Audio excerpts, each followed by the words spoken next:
Okay, so Frida just joined, so we do have full quorum. Okay.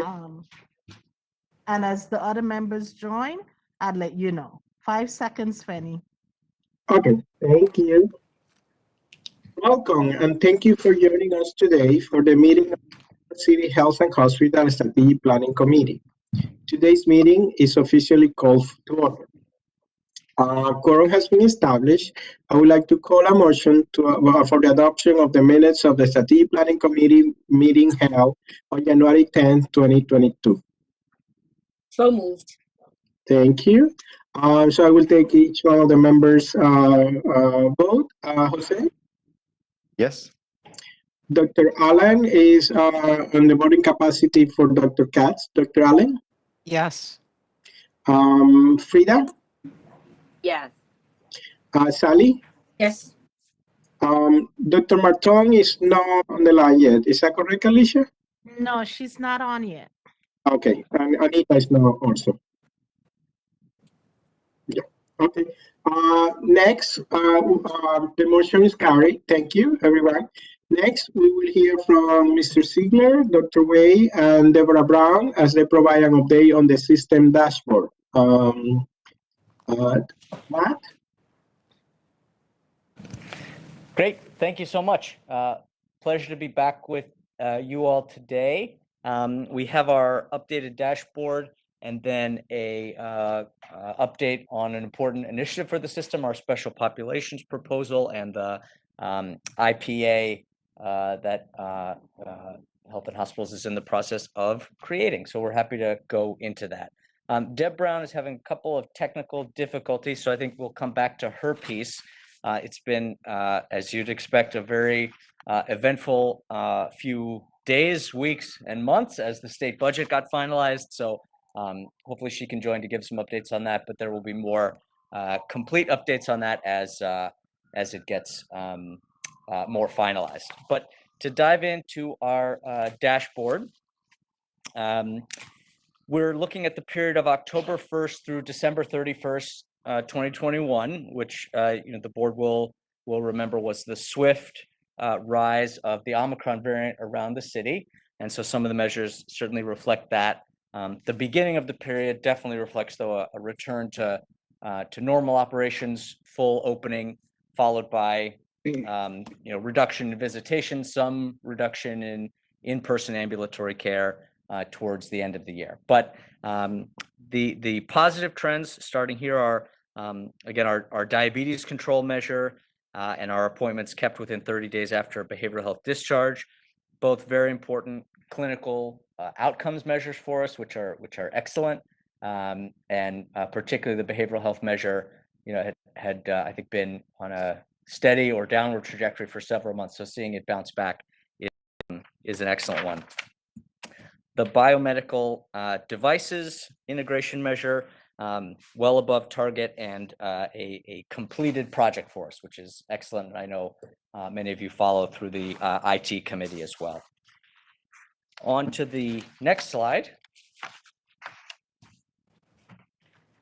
Further positive trends, we're pleased to see our unique primary care patients ticking back up above 400,000 as our NYC care enrollment continues to grow. That target of 100,000 had been many years in the making, so I think we'll be looking at how high that can go around the city for us, but just such an incredible milestone for the team there. On financial sustainability, post-acute team doing an excellent job reducing their days in AR. I just asked a question. Of course. Yeah, about NYC Care. I have a memory, a vague memory of a 300,000 figure, or somebody, the controller or the mayor saying there were 300,000 uninsured. Has that figure been modified? Is the figure wrong in my memory? When we're talking about how high can we go? I'm wondering what the figure currently is. Right. I don't remember the 300,000 number. It doesn't mean your memory is wrong, though. It could mean mine is wrong. I think the goal of it is an interesting one to set, of course, because On one level are if there is a broader coverage expansion or other avenues that would limit how high NYC care enrollment could go. But 100,000 was certainly a goal of ours for a long period of time. And, we have achieved it. But I'm happy to look back or talk to Ted and the team leading Yeah, I the can effort help a little there. there too. Oh, Ted's on. Great. Okay. Sorry. And Sally, your memory is spot on as always. So the numbers, this is a little bit old data because it's pre-COVID, but it was a bit less than 300,000 people we thought were uninsurable. Right. A higher number, maybe 50% or even maybe double that, were uninsured, but were actually eligible for Medicaid, but for a variety of reasons they hadn't been enrolled yet. So our goal had been to enroll them in Medicaid, but then for the less than 300,000 people or so that didn't qualify for Medicaid, or the private plans were too expensive for them. That was our target population for NYC Care. The reason we said 100,000 is we said, well, if it's between 200 and 300,000 or so people are uninsurable, we want to maybe see if we can get half of them into our system. And we know that a lot of uninsurable people are currently seen in our excellent other FQHCs across the city, but we wanted to see how many we could bring through the door of our system. And the numbers speak for themselves. Already 115,000 and growing every day, as Matt said. And there's one thing I can't help myself here. One thing we found out about NYC Care is that the proportion of people with diabetes in NYC Care is twice that of the general population. Wow. Twice. Wow. So this just speaks to the need here that we're unlocking, that previously these people didn't even know they had diabetes. So these 115,000 people we've made a difference for, they're truly the people in the greatest need that will benefit the most from our world-class primary care. And Ted, there was some legislation, state legislation, really recently enacted in the budget that talked about funding for uninsured as well. I don't know if you had a chance to see it, but I was wondering if that supplemented us or what it did. Sally, Ted, you want me to jump in? Sure, that'd be great. Hi, Sally. Hi, everyone. It's a little bit of a half a loaf situation. So the governor had proposed more expansions for folks who are uninsured or uninsurable. The final budget contains some provisions, but not the full loaf. But it's, so it's certainly helpful to people, but it wasn't, I think, the full swing. That said, there continues to be sort of activism by some legislators in Albany to address this issue. So I assume the space will stay hot. So does that mean more funding for us, Deb? Well, it doesn't. What happens is that the funding is for the individual as a matter of coverage. So it's not like a tranche of money comes to Health and Hospitals or any particular hospital. It's, it's insurance coverage essentially. So more insurance means more reimbursable services if those are the folks who come to us, but it's not, a direct allocation of funding to us. Oh, too bad. Okay. Can I just ask a quick follow-up, Ted, to what you said on? Yeah. So these numbers are amazing. It really is a great success and wonderful to see. And of the folks that we do get insured, are we able to see that they are getting care, like they're actually coming in and getting assigned to a primary care and seeing their primary care doctor, et cetera? Is that something we're tracking? So for those that are, I'll start and then Matt may have more to add here. For those that, actually I'll say two things. For those in NYC Care, we track that in very, very high level of detail. We know how many times they come, the nature of their visits, their chronic disease control. And we know, for example, among our diabetic patients, half have already had an improvement in their diabetes. Wonderful. So we know for NYC Care, it's made a tremendous difference. For those that enroll in insurance, which of course could be Metro Plus, Metro Plus has an auto assignment algorithm that we work with Metro Plus on to know which primary care providers at which of our sites have the most availability. Not every single patient, but the majority of them, because we do an amazing job here in primary care. We auto assign to one of our Health and Hospitals primary care providers, and then we track whether they come to their appointment and whether they stay at that site. And that's a metric that we developed together with Metro Plus. I don't know those metrics off the top of my head, but I do know that we track it, and that the auto assignment is very important to us because we want, when somebody enrolls them, to always know who their primary care doctor is. Great. That's really, it's great that we have that data. We can see where we're, going and what we might be missing, et cetera. Thank you. Great. Thank you, both Sally and Peter. But since we are here, so let's open it up for others if they have any questions. Jose, any questions? No questions. Thank you. Dr. Allen? No questions. Thank you. Okay, thank you. I don't have questions. So, Matt, you can proceed. Thank you. Great, thank you. We'll jump to the next slide. From here, we move into trends that are doing well overall, but are steady from the prior quarter. So my chart, again, our patient portal, where we're really a national leader in how many of our patients are enrolled and actively using their MyChart accounts, is steady at about 72%. It's been steady for a few months now, so we'll keep looking at that and what levers we need to push to get it back up towards 75 and climbing. Our financial sustainability numbers have looked good for a period of time and remain steady there. Particularly proud of the percentage of our patients enrolled in health insurance or financial assistance staying at 86%. That's a major driver of the NYC Care enrollment and that important process to keep people connected to the benefits that they deserve. Next slide. Other steady trends that are a bit short of target are ambulatory care, patient satisfaction, recommending your provider office, right around 84%, consistent from prior months. More to do there.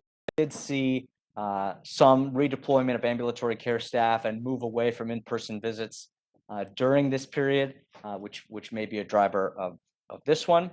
And then, a big financial item that again is millions and millions of dollars. Every basis point that we move on it is the percent of Metro Plus's medical spend at health and hospitals. So ticked up a tiny amount. Glad to see it over 40% still, but we will keep pushing to get that up as we build continuity and retain patients within our system.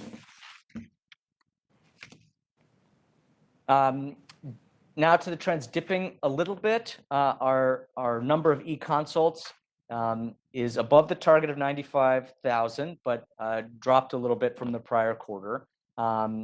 We have more clinic rollouts scheduled in the months ahead, and I think a lot of very focused effort by Ted's team, particularly folks who have been focused on T2 for many months, are now bringing all those tremendous powers to our internal AmCare operations. So that will be a big area for growth. But specialty access remains a major focus for us, and this is the vehicle to drive us forward on it. Next slide.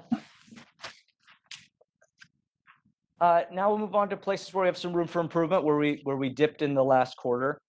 The percent of our patients who left the emergency departments without being seen increased from 4% to 5.2%. Historically, we've been well above these numbers as a system with very busy emergency departments. COVID and the decline in lower acuity ED visits brought us down to historically low levels. So Eric and the whole ED action team, all the ED chiefs are focused on this one, but staying in the 4 to 5% range is quite strong, and we'll continue to work very hard on it. I think our virtual express care, the more that can grow, which it has been, is a key tool in this area. People accessing that care for non-urgent questions, prevents them from coming into the emergency room where it is busy, and they may not wait to receive services. So that's an important one. Hospitalization rate for post-acute care, continued efforts in this area for the PAC team, and I think they're continuing to try to coordinate as well as possible with our acute care hospitals. Perhaps some Omicron impact on this one, but I think that remains to be seen. Have to dig into it a bit more. On our accounts receivable days, we continue to drive hard on this. Margie and the team do tremendous work. There are some key areas here where my managed care team and I have some work to do with some of our payers who need a little bit of encouragement on some key issues, but I think still in a good place from an overall revenue perspective. On to the next slide. Our inpatient care satisfaction rating dipped a little bit in the last quarter. I think we do attribute it to the rise in hospitalizations and the change in visitation policy of some of the other factors that were clearly evident with the swift rise of the Omicron variant towards the end of this period. The wellness encounter number is down.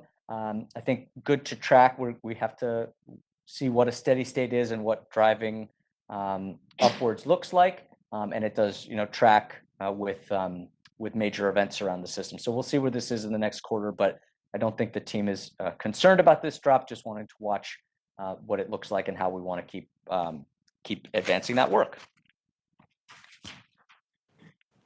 On our racial and social equity measures, I don't know if Dr. Davis is on, but tremendous accomplishment by her team on the chronic disease dashboards. All of our chronic disease dashboards from now on, as we create new ones, will have race, ethnicity, and language in them.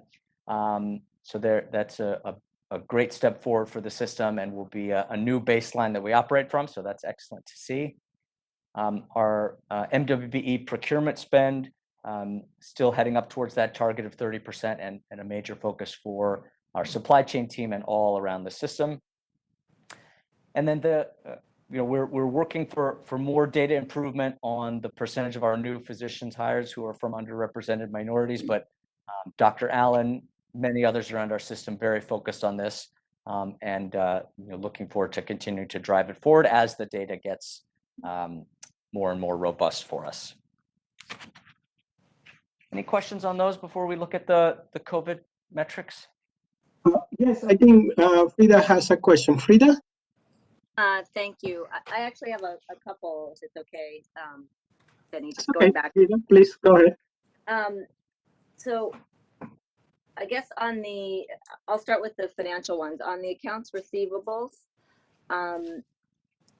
I assume, we're sort of below target, but working through a lot of the rev cycle initiatives, et cetera. You mentioned working with the payers. And so is that really just kind of a process of getting all of our billing and everything in line? Is that what's driving that? It's sort of a two-part question, because I guess the post-acute metric, we have a higher target actually, so it's a less rigorous target, 55 days, whereas total we're at 45 days, but we're well below 40 days. So I'm trying to understand why there's differences there, and why, first of all, our goals are different, and then our success rate is also divergent.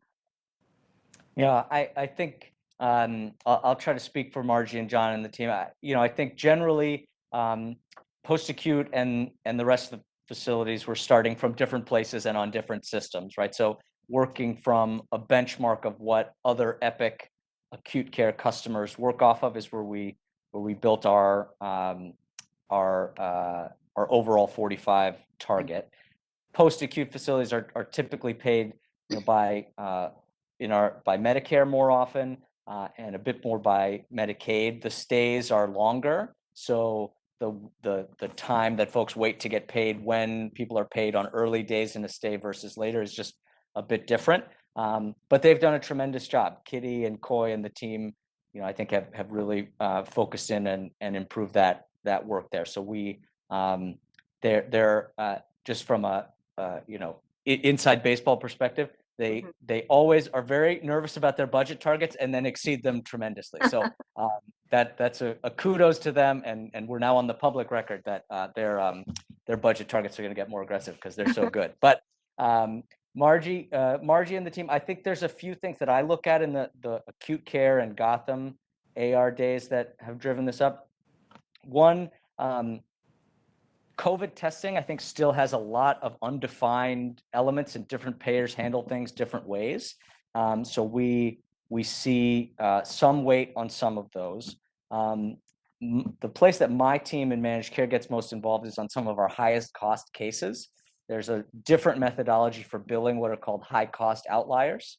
And plans can make us just wait a significant period of time as they process that unique methodology of billing their reinsurance vendor or a stop loss coverage. And we've made major strides in how we capture that and how quickly we get paid, but it does just stretch us out. So those are the two that I'm thinking of, but this is the kind of core measure of how quickly we're getting paid, and we can go to them for a deeper dive into it. But those are the two areas that I'm aware of where we've got some room for improvement on the acute care side. Okay. Thank you. That was a very helpful explanation. On the staying on the financial side, the patient care revenue as a percentage of expense, I think we're doing really well, far exceeding our target, and that's terrific. And I just wanted to understand, I know during COVID, some of that was due to what was happening. Is that still what we're seeing? Do we expect that to start to come down? I guess an ancillary question would be, is our target too low now for that, or what's a reasonable place to be for patient care revenue? Yeah, personally, I did not expect us to get this high ever. So I'm pleased that we're here and nervous about setting a higher target. But I think our rev cycle, our rate increases just continue to outperform expectations. So I think it is worth looking at a target slightly higher. I don't see any immediate trends on the horizon that should drop that number significantly. I'd have to check with John and the team a little bit more about how they're counting COVID expenses in that number, and whether, as we get more a formal end, if it comes to the public health emergency, if different costs will go into there and adjust that number. That's the only thing I could think of that would more dramatically change the percentile and what a reasonable target is, because we have been overperforming for quite some time now through a lot of this emergency. So we'll revisit that one, and I think perhaps in the finance committee it's a good discussion because it's such an overall picture of how are we performing. Yeah, I agree. I think that's because I'm nervous too, because we've been in such an unusual time that maybe this isn't something, I'd like to understand a little bit how you develop the target, and then maybe it's not appropriate to move it, but just unpacking it a little bit, because it does seem like we're doing quite well there. Then the other question I had was on the follow-up appointments in behavioral health. When I look at that, is that really more it was the notes, I think, to the metric, whether it's really a documentation issue? Is that, it seems to imply, I guess, that we're not capturing and documenting the appointments. Is that? Well, I think it's certainly that drove some of the drop in prior months. I do just think it's a very challenging operational metric and effort, right, to follow up after every behavioral health discharge and urge patients, schedule them, arrange in any way possible to get them back for a follow-up visit. So I think it's very important for us from an operational perspective, from a quality perspective, and a challenging one, right? I think the hardest to reach patients are very hard to reach and very hard to get to come back in. We are So, calling them Frida, oftentimes. Oh, go ahead. I would just amplify that. If you look at these patients, you have a much better return at the 7-day mark, and a pretty rapid drop off as we get further and further out. It's not a documentation issue. I think it's our reality. Yeah. I don't have an explanation for why it dropped in the last quarter, but it's notoriously difficult, and that's why we're emphasizing it and sharing it, just to keep our eye on this and follow it. And Matt and Eric, I don't know if we want to add to this the 7-day follow-up, which is a little bit better, and it would just demonstrate the drop off over time. We can discuss It could be a great thing to add, definitely. Yeah. There's so much work that goes into this. Great. That's helpful, Michelle. I mean, that's what I assumed, and so I would just the commentary was a little bit confusing to me, I guess, in some respects on the footnotes. But it's very important, I agree, to keep Right. our eye on it, and obviously it is something we're very focused on. So Frida, if you're interested, I can have Dr. Barron follow up with you and explain to you in detail the interventions that we've been utilizing. And this is a data set that we've been following for a long period of time, and just give you historically where we've gone up, when we've gone down, et cetera, if you'd like. Very interesting. Thank you, Michelle. Benny, I had a couple of Do you questions. have, yes, let me find, Frida, are you done with all the questions? Or you Yeah, have others? no. Well, we can move on. Thank you. Okay, I think Sally has a question. I just want I to just have two quick questions. I think, Matt, you lumped people enrolling in my chart and use of my chart. That's the same figure.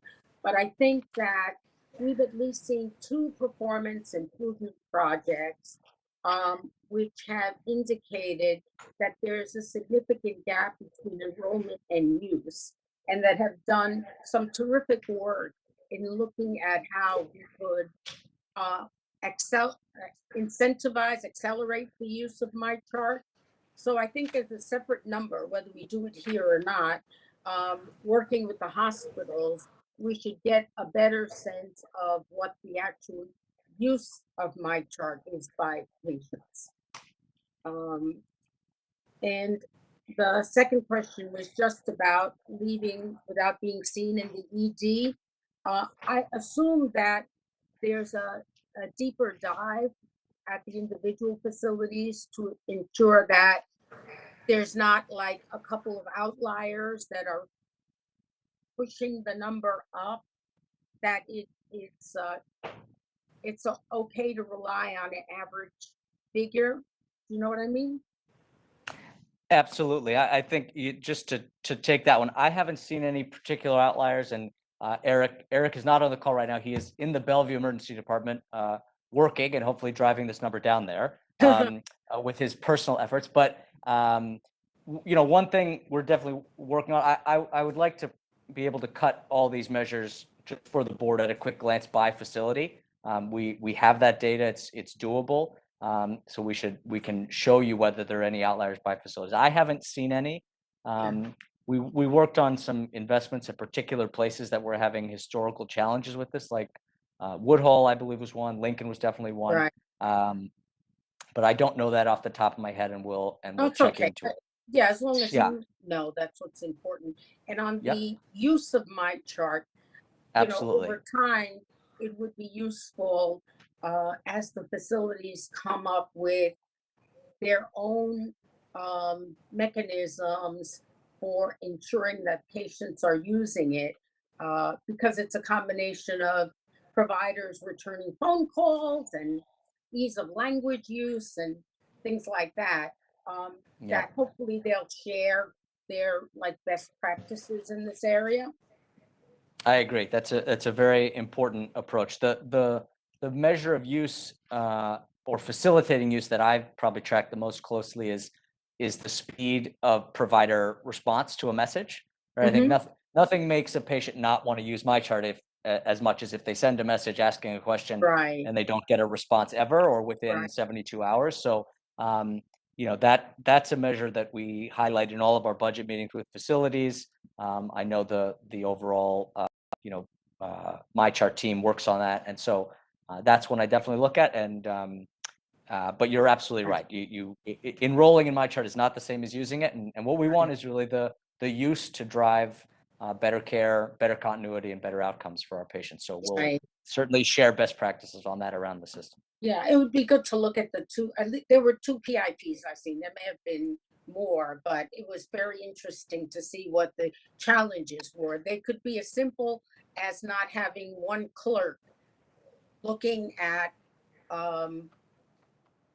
what the patient was requesting and then directing them to providers. They're different. Exactly. Different issues. Yeah, dedicating the support staff to work on it is big. The way Ted's team, the IT team, others have worked on language access really, from my perspective, leading a multi-billion-dollar corporation, Epic, into the future on this. They are not where we need them to be on the types of languages that we need for our patients. So we've really built a lot of that ourselves, which is just a tremendous accomplishment and sign of how committed we are to it. So I think there's a lot more to do there, but yep, I agree Yeah, with your no, comments. what we're doing is terrific. I mean, we're clearly a leader, so it's terrific. And just to emphasize, So- Sally, to your point, to emphasize what Matt was saying. So we not only are a national leader in getting people to enroll, but we built out Chinese and other languages that Epic hadn't even built out themselves. So we're Yeah. really leading the way here. And I think to your point, now that we've built out language access, built out enrollment, to be a national leader, what more can we do? And that's what exactly as you were saying with PI projects, that really is where our focus is now. Right. Thank you, Ted. Not to be too mercenary, but can we sell it back to Epic for a discount? I mean, it seems like if we've built the Chinese component, they should be jumping at the chance to be able to say, that their product includes Chinese translation. I'll defer to Pat. I like free. So I'd like to respond to Sally's first question about left without being seen from the ED. We actually have a couple of sites that are less than 1% in that rate. So if we can give you the facility-specific information, I think you'd find it interesting. And we do have access to it. That's great. That's great. Thank you. And just to go to Mitch's point, I think it's a great idea. I would love for once to sell something to Epic and have them pay us. That would be great. So we'll look into it. Or at least get a discount on whatever they're charging us, It doesn't have to be money. It can be reduction of payments. Sorry, so Either way. Did we build that, or did we ask Epic to build it? The translate. I think we built it. Yeah, we did it. Oh, we should definitely sell it back. No, that's very good. And I want to follow up on Sally's comment about percentage left without being seen in ED. In those cases, if we have, in that case, some of the sites that have less than 1%, that means that there are sites that are above 6%.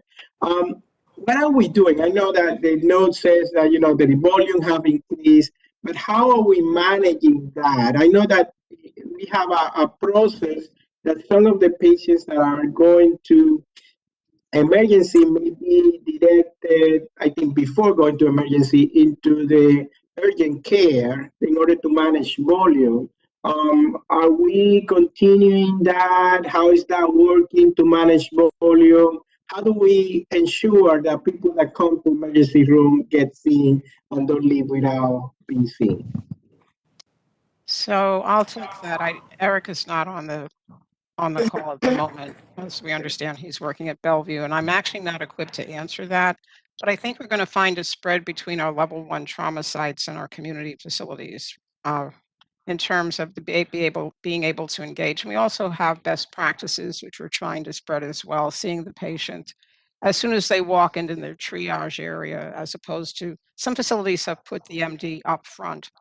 In terms of the ESIs 4s and 5s, which we would prefer to go to our express care, Fenny, I can't answer that right now. It's something that's still on our target, things we want to address. I actually looked back on an article I wrote with Andrew Wallach. I would dare to say 20 years ago. Oh, wow. So this has been a very old problem where we actually had identified patients in the ED, introduced them to a primary care provider and saw them that day in primary care. So this is an age-old problem. And then I remember back in medical school, Mitch might remember Connie Wofsy, who actually set up right outside the ED in San Francisco General a clinic per se, so that you could either go right into Connie's clinic up until midnight or left into the ED. So I don't know if Mitch is still on the line, but this has been a very old problem. How do you decant the ED? Many people, including myself, have tried over the years, come up with what we think is a great idea, and then you implement something, and Fenny, you know, the age-old challenge is sustaining what you implement. So perhaps we can follow up with Eric and get an update on how that's working for us.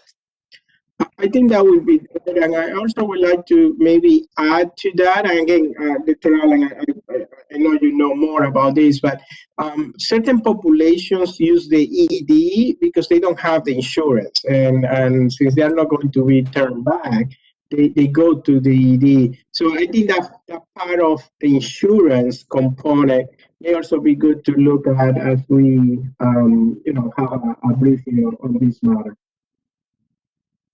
Surely. To be followed up, Fenny. Okay, thank you. Jose, do you have any questions or comments before we proceed? No questions, thank you. Okay, so Matt, the floor is back to you.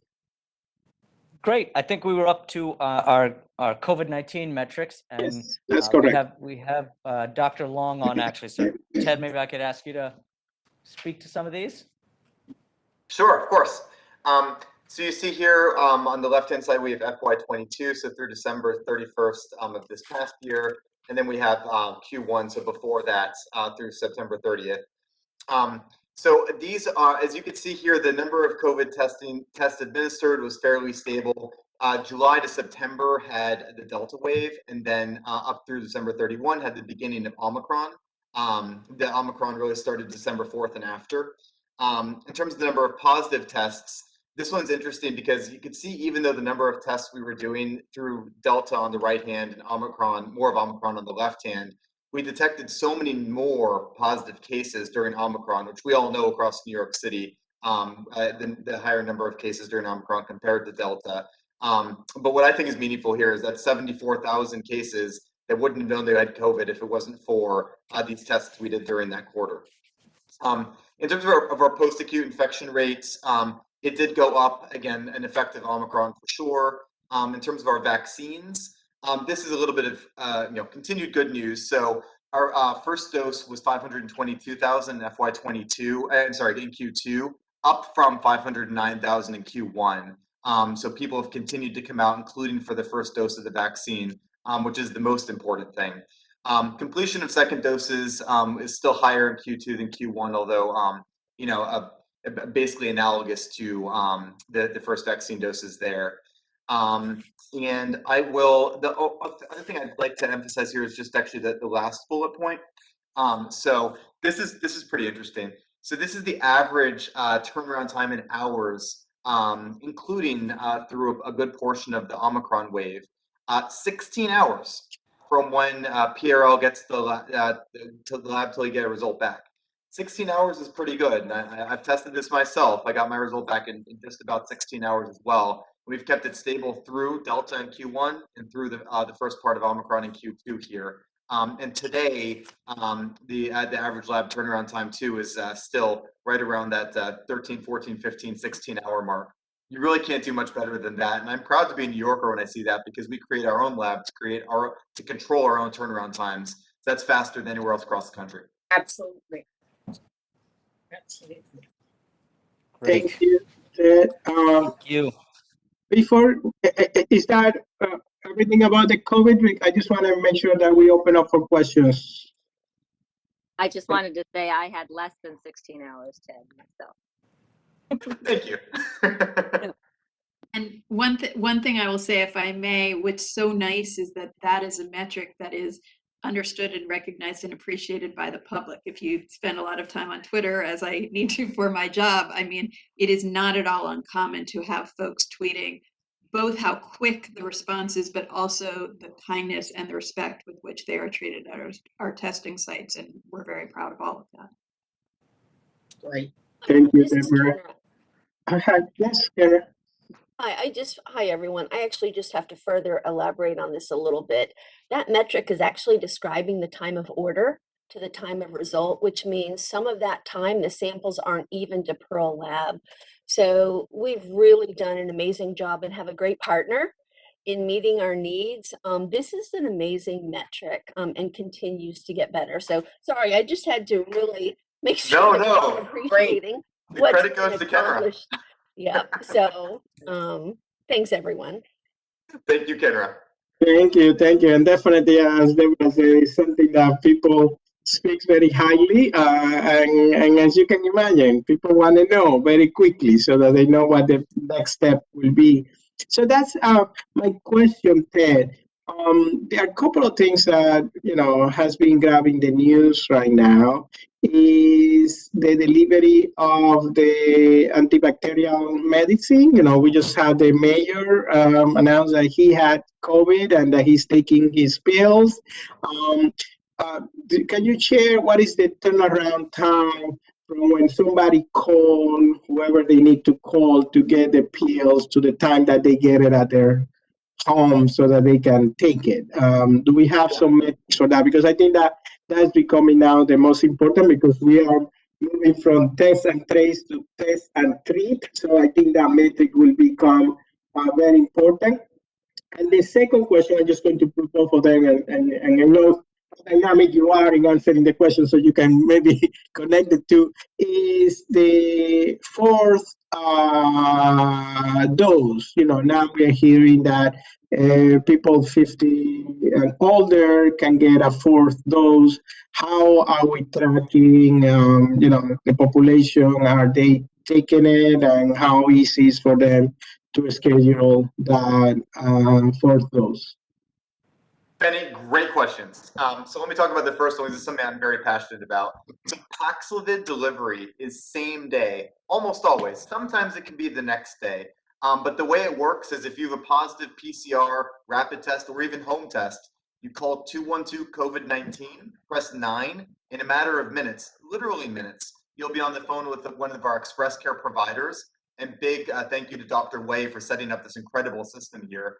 Then they'll be able to prescribe through Alto Pharmacy, which does same-day deliveries of Paxlovid, like the mayor was able to avail himself of yesterday. Spoke with Express Care and then got a same-day delivery of Paxlovid to Gracie. And that's something we offer to every single New Yorker. And in terms of the fourth dose now, it's still early. We are seeing people come out for it. In terms of wait times, there are none. Our sites are walk-up, including for the fourth dose. And we take pride in that, because we want to make sure that we're removing every barrier to everybody in any of our communities that we serve. So so far, I think we're going to know more about the number of people that come in the ensuing, days, weeks. But we are open for business now, walk-in.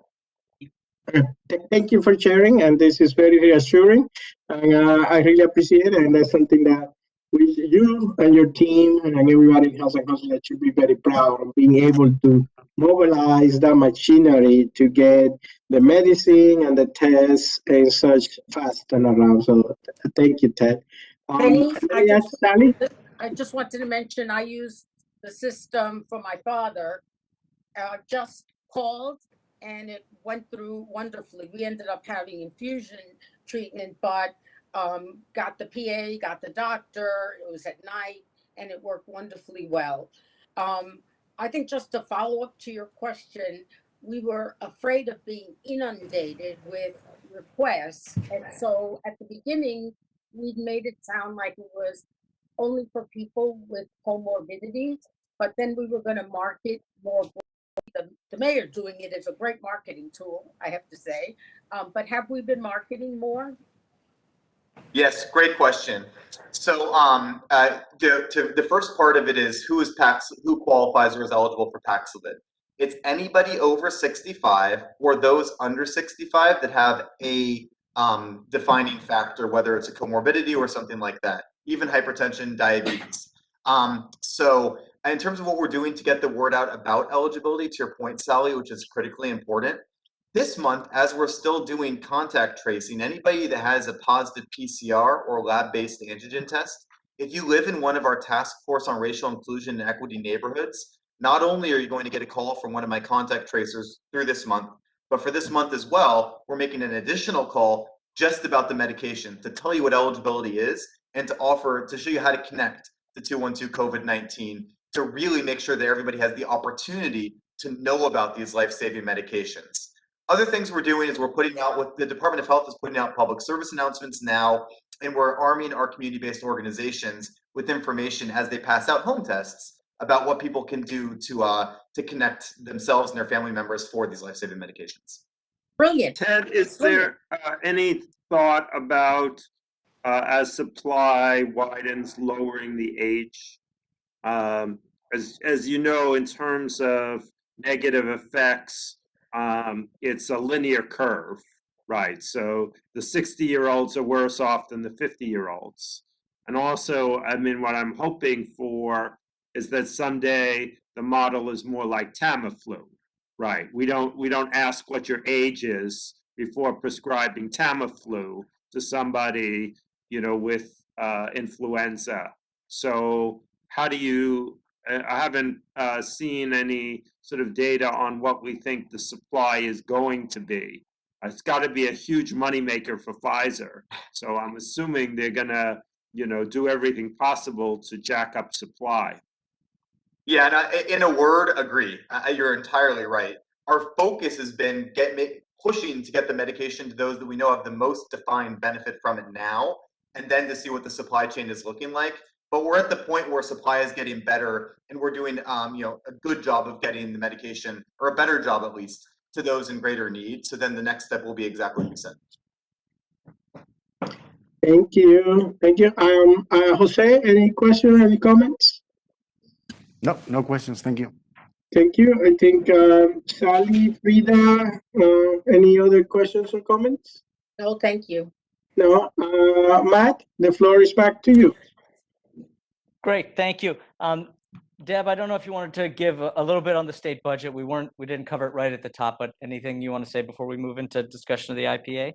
Yeah, real quick, and I apologize. I was having some tech problems in the era of 2022. It never goes away. Real quick, it's overall a very good news budget. Some of you, are familiar with this. There's a backfill of a prior 1.5% Medicaid cut, an additional 1.1%, Medicaid rate increase. There is $800 million. That's how it nets out for safety net funding, for which we have equitable access, and that was a big part of the dialogue to ensure that we are part of that, which is great news. 1.6 billion for capital. There were some positive changes on telehealth parity, some increases on scope of practice ability for nurse practitioners.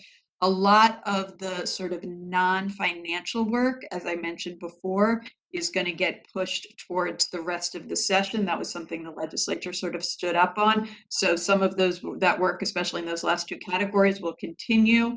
We're still kind of parsing through the scorecard, but overall, we're very pleased. And I would be remiss if I did not thank Michelle DeBacco, our Assistant Vice President in Albany, who has done, as ever, a tremendous job.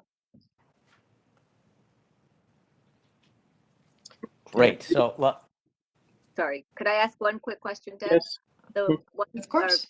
The 1.6 in capital, how is that being allocated across the state?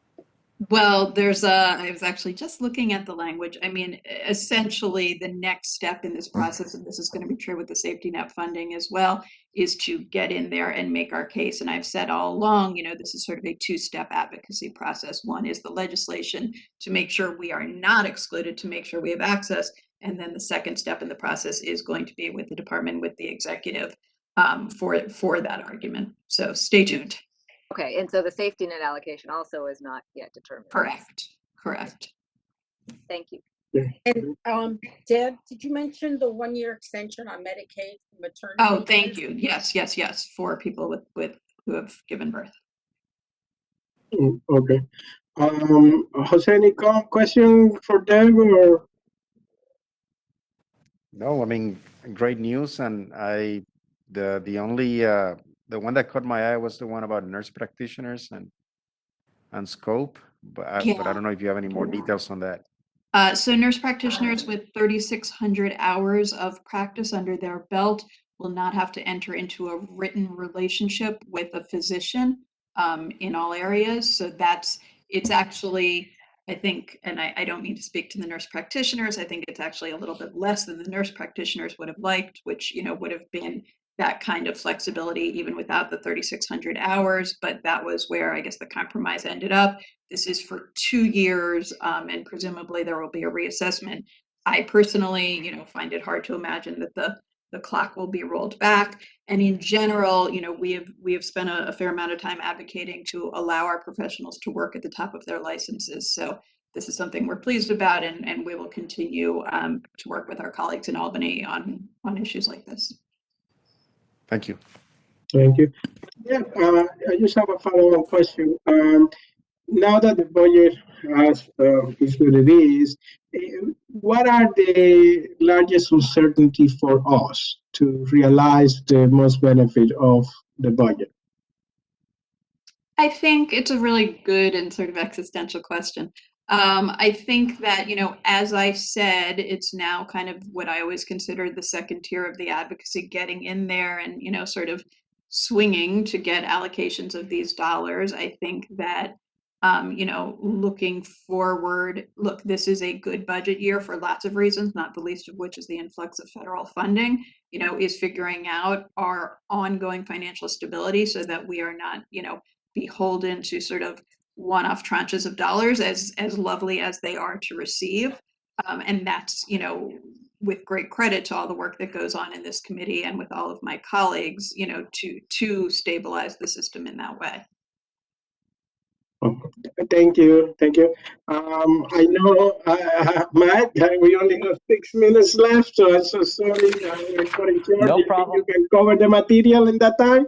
So we're going to hold any questions until Matt please finish, okay?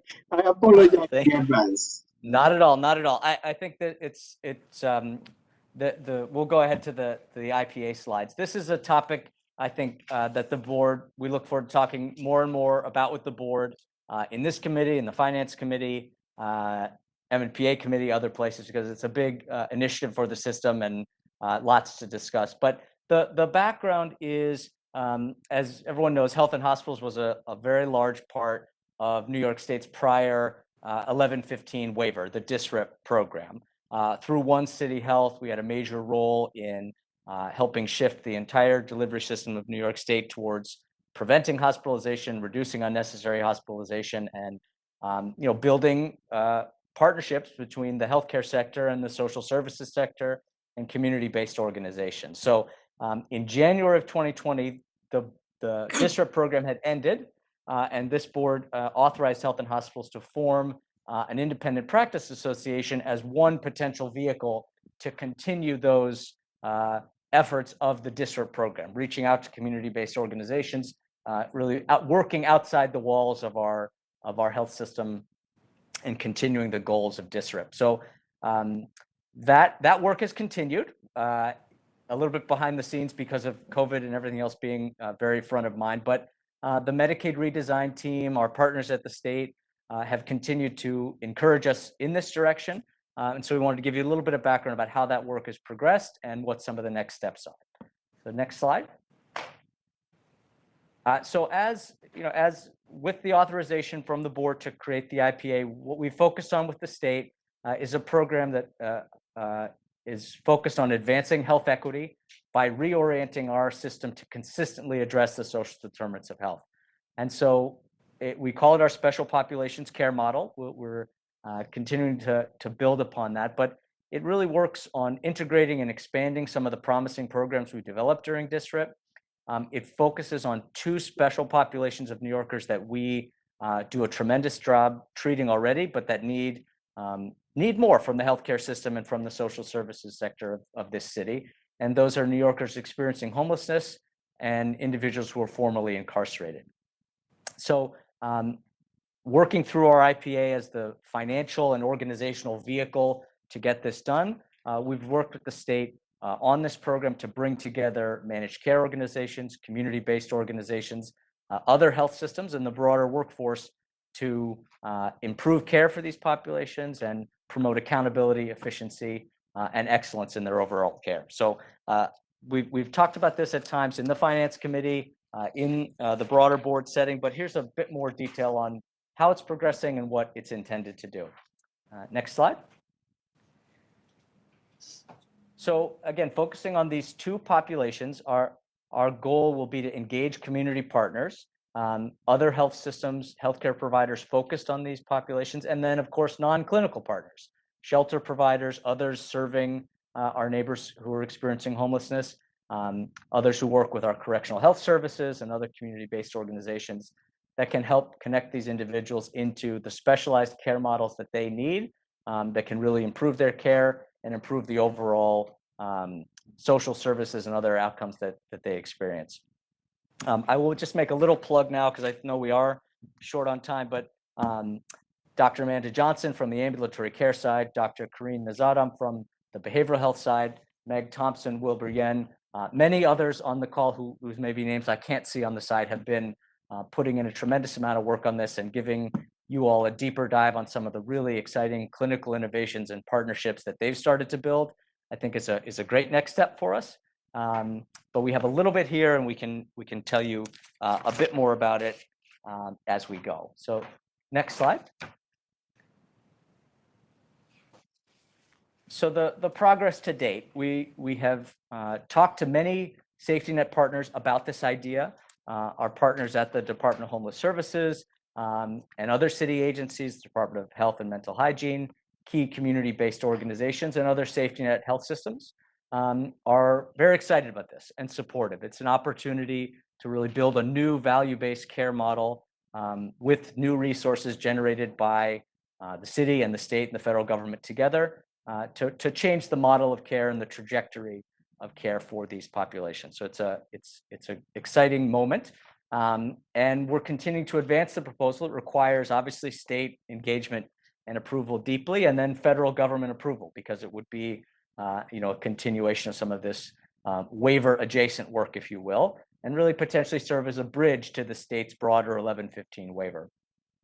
So the state's very supportive. We're in discussions with CMS about driving it forward, and we are very pleased with the progress. The IPA, as I said, would really be that vehicle to engage in the necessary contracts and manage the risk and drive some of the care management improvements we're trying to make. And we are making progress with the state agencies to get formal approval to be a formal IPA, which would be a subsidiary of Health and Hospitals, and the board's involvement in that would be critical. So that brings us to our next steps, I believe. The Health and Hospitals Board of Directors is the sole member of this IPA. So the role of approving directors of this subsidiary, of adopting the bylaws, and being involved in the governance of the IPA will be critical for this board. So we wanted to bring this to you now as a reminder, and then start the discussion in forthcoming meetings about how we want to partner, what the goals together will be. As approval from CMS comes forward, we'll have a lot more to say publicly about how the program is coming together, what the funding looks like, and what it means for our system and the broader city. And we'll, as I said, continue to bring updates forward so that you can learn a bit more about the clinical details and really the exciting work being done with our community partners. So that is the 7-minute version. I apologize for going over the 1 p.m. mark, but it's a big and exciting effort for us, and I really look forward to talking more with many of our partners on the phone and the board about our progress. Thank you, Matt. I know you did really good. Thank you, but I think there are some questions, so let me just open it up. Sally, please, any questions? Yeah, Matt, I don't know if you've worked with correctional health system, but this morning we approved a contract for a community reentry program that has existed pursuant to a court settlement since 2010, but really was taken over by H&H in 2017, and they've worked with providing services to about 8,000 formerly incarcerated individuals, providing healthcare, continuum of care, prescription services, housing assistance services, and I think it would be such a great little, I don't know what the right word is. It's a great little model to look at what has worked, where they've been successful, where they've had challenges, and it's like an incubator that you could look at that could inform some of your decisions as you move this project forward. I totally agree. I think that that's an excellent point. And the only thing I would disagree with in what you say is that these are not my decisions. That Patsy and Ellie and the correctional health team are deeply involved in the development of special populations and what the care model will look like. And so, we really follow their lead on what the design should be and how they'll build it out together. So they're aware of that. After the board briefing, I followed up with them about it already. So great minds think alike, and we will Great. Okay, continue to great. build that partnership. Thanks, Matt. Thank you. Thank you. Frida? Oh, it's very exciting, and look forward to hearing more about it. Thank you. Jose? So Matt, when you talk about special populations, is it defined according to something from CMS, or is it based on the level of integration of care that the populations need? The reason I'm asking is because I can think of many different examples of populations that we could be serving, and I wanted to get a sense of where we're going with this. Yeah, I think it's a great point. The two that we've started with, just based on city data we've seen, the work we've done with our sister agencies around the city, is single adults experiencing homelessness and individuals coming out of the criminal legal system. Strictly, I think, because of the disproportionate amount of utilization that happens in our system. And I think the unique clinical models that we've built that we feel proud of and have great success in. We've thought a lot about children and families touching the foster care system, which is another area like this, where we have great clinical programs, amazing clinical leaders that we can really build on, and a relationship with the city that allows us to make a real difference on not just the healthcare side, but the social services side. But starting with these two is where we thought we would begin, because of again, as I said, both the capacity we have internally, the clinical leaders we have, and the data we've seen from around the city about how much they need something different than what the current system is providing. But in the future, moving to foster care, moving to other populations that need something more from our system and from the broader city health system, are definitely a priority. But not built on CMS criteria per se, but on our own and the city's own experience of how the healthcare system could serve specific populations better. Though I would add that the idea of a waiver from the federal government is that it's going to save money. They're not doing waivers, right, to take on new things. The idea of a waiver from their point of view is they're going to relax the rules in exchange for you not increasing costs. So I think that, as much as anything, explains we chose two populations where we felt that we could sensibly remain at least fiscally neutral while expanding services, because we feel that there's so much services for these populations that doesn't actually change the arc of their life.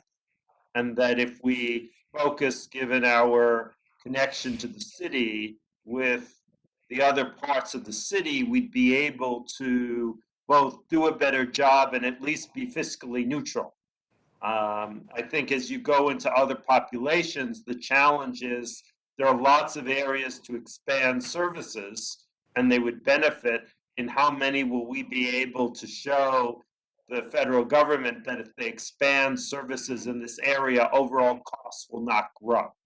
Because that's not what a waiver, that's a different process. That's, as we got through some of the good work that Deb and others did, where we got an initiative paid for, right? The federal government can decide to pay for an initiative, but different than the waiver process. Absolutely. Thank you. Any other questions? No, again, Matt, thank you. As you can see, there is a lot of interest on this particular initiative, and we look forward to hearing more as you get more information. So thank you for sharing. So I would like to check, is there any old business, any new business? Hearing none, meeting adjourned. So thank you. Yay. Bye. Thank you. Thank you. Thank you, everyone. Bye. Bye. Bye.